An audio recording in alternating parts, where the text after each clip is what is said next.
स्वागत हो हम इस ब्लू लॉक के चैप्टर नंबर 343 में। इस चैप्टर में हमें ह्यूगो की कुछ बैक स्टोरी को दिखाया गया है। चैप्टर की शुरुआत होती है 2 साल पहले से और ह्यूगो प्लेयर्स को कुछ एडवाइस दे रहा है, जिसपे ह्यूगो बोलता है कि अगर तुम्हें किसी भी टीम के डिफेंस लाइन को ब्रेक करना है तो तुम्हें 32 किलोमीटर प्रति घंटे की रफ्तार से दौड़ना पड़ेगा और तुम्हें पास लगभग 8.3 मीटर पर सेकेंड की रफ्तार से देना होगा या फिर उससे ज़्यादा भी। अगर तुम ये सारी चीज़ें करोगे तो उनके टीम के डिफेंस लाइन को तुम ब्रेक कर सकते हो। क्या मैंने जो कहा वो सारी चीज़ें तुम्हें समझ में आ गई?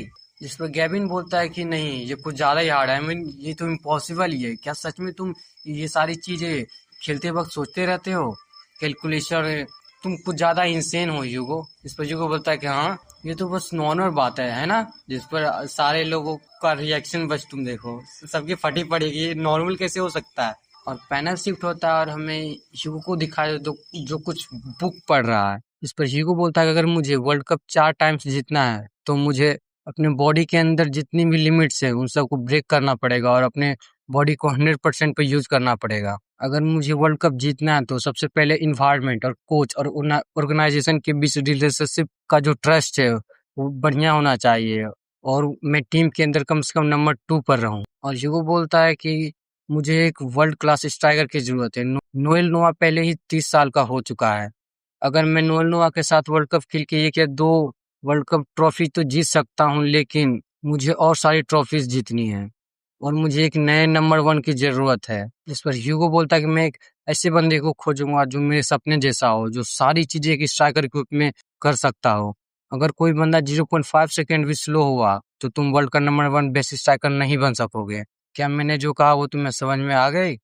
जिस पर हमें एक मैच का सीन दिखाया जाता है जिस पर गैब्रियल बोलता है कि हम कोई टूल्स नहीं है और मुझे कोई फर्क नहीं पड़ता कि तुम्हारी इमेज कैसे भी बने, मैं एक स्ट्राइकर हूँ, नहीं कि तुम्हारा कोई टूल। इस पर ह्यूगो बोलता है कि मुझे माफ करना, मैंने तुम्हें कुछ ज्यादा ही आंक लिया था गैब्रियल। अगर मैं तुम्हारी क्षमता को देखूं तो वर्ल्ड में लगभग 130 नंबर पर आने वाला हो, जो मेरे लिए कोई जरूरत नहीं है। मुझे वर्ल्ड का नंबर 1 स्ट्राइकर चाहिए, ना कि 130वां। इस पर गैब्रियल बहुत गुस्सा होता है और उसे एक पंच मारने ही वाला होता है और ह्यूगो समझ चुका है कि स्ट्राइकर एक ऐसा बंदा होता है जिसके अंदर ईगो भरा पड़ा हुआ होता है। अगर किसी बंदे के अंदर ईगो नहीं है तो वर्ल्ड का नंबर 1 स्ट्राइकर कभी बन ही नहीं सकता। और इसी बीच लोकी की एंट्री होती है जो बोल रहा है कि मुझे लगता है कि तुम्हारे पास कोई टैलेंट ही नहीं है गैब्रियल, इसी वजह से तुम कीप अप नहीं कर पा रहे हो हीरो के साथ। गैब्रियल बोलता है कि क्या सच में? फिर लोकी बोलता है कि कोच, क्या हम इन सारे बंदों को एक साथ बदल सकते हैं? और ये फर्स्ट टाइम है जब ह्यूगो लोकी से मिला हुआ था और ह्यूगो को एक ऐसा बंदा मिल चुका है जिसे उसकी जरूरत थी। इस पर वहाँ का कोच बोलता है कि एक बंदा है जो लोअर कैटेगरी से अब हमारी टीम में खेलने वाला है और इसका नाम है जूलियन लोकी। इस पर लोकी बोलता है कि मुझे माफ करना पहले के बारे में, मैं चाहता हूँ कि मैं मल्टीपल टाइम्स वर्ल्ड कप जीतूं। और लोकी बोलता है कि अगर कोई भी बंदा तुम्हारे साथ कीप अप नहीं कर पा रहा है तो उसे साइड हटा दो। और इसी के साथ मैं अपना इंट्रो खत्म करता हूँ।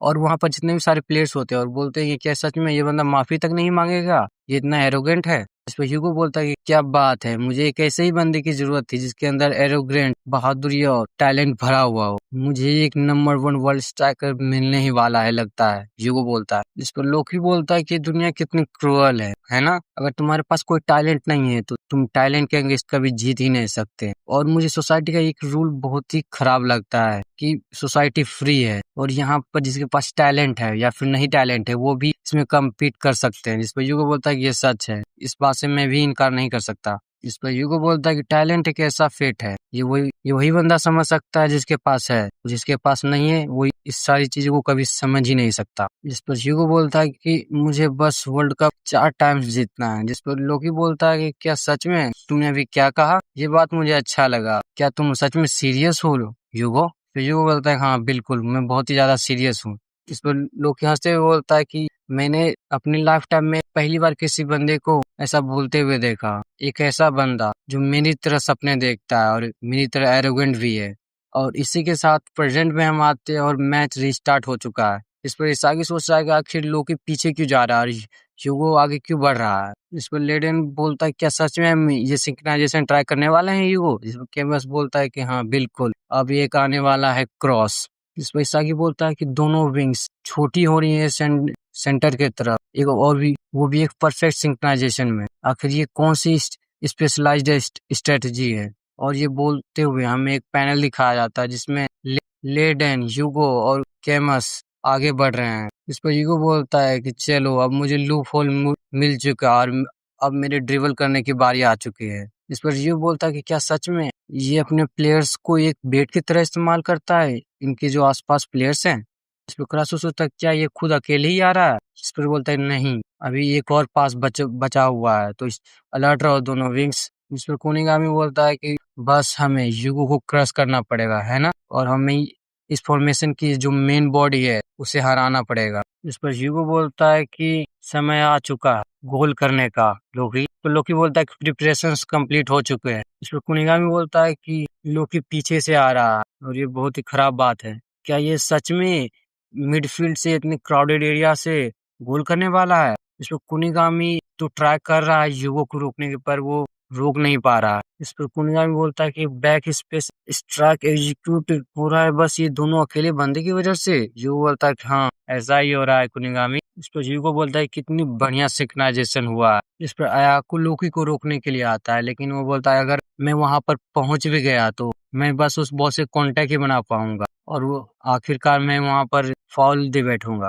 इस पर अयाको बोल रहा है कि क्या सच में ये बंदा बिना देखे आगे बढ़ रहा है? तो ह्यूगो बोलता है कि एक 37 किलोमीटर प्रति घंटे की रन और एक स्लैश स्पिन ट्रेजेक्टरी, वो भी 8.5 मीटर पर सेकेंड, यही है वर्ल्ड के बेस्ट प्लेयर की क्षमता। विवेन ह्यूगो जानता है कि उसका खुद का टैलेंट और लोकी का टैलेंट वो बहुत रेयर है और वो हमेशा 50 साल में ही एक बार दिखता है और ह्यूगो इस बात से बिल्कुल अवेयर है। इस पर कागामारू बोलता है कि एक ऐसा पिन पॉइंट पास और एक ऐसे स्पॉट पे जहां पर तुम पहुंच ही नहीं सकते अगर तुम उसे आते हुए भी देख लोगे फिर भी। इस पर कागामारू बोलता है कि क्या सच में लोकी ने इतने ज्यादा पिन पॉइंट पास को अपने टॉप स्पीड से मैच कर लिया? और बोलता है कि अगर ब्लू लॉक का नंबर 1 एंड नंबर 2 अगर तुम समझ भी गए होगे लेकिन तुम इसे रोक नहीं सकते, ये इतना ज्यादा एक्यूरेट है। और ये बोलते हुए हमें एक पैनल दिखाया जाता है जिसमें लोकी ने स्ट्राइक कर ही दिया। गगामोन बोलता है कि ये तो टैलेंट का वायलेंस है। इस पर कमेंटेटर बोलते हैं और ये हुआ गोल। इस पर ह्यूगो बोलता है कि इसलिए मैं ऐसे सपने देखता हूँ क्योंकि मैं जानता हूँ कि मैं वर्ल्ड कप जीत सकता हूँ। और at the last Hugo football के हिस्ट्री को चेंज करेगा और एक लेजेंड को क्रिएट करेगा और वो खुद भी बन जाएगा। और यही है पीक जूलियन लोकी, एक ऐसा टैलेंट जो दुनिया पर राज करने वाला है। जिस पर ह्यूगो बोलता है कि सही है, इसी तरीके से और गोल करो लोकी, और इसी के साथ ब्लू लॉक का ये चैप्टर खत्म होता है।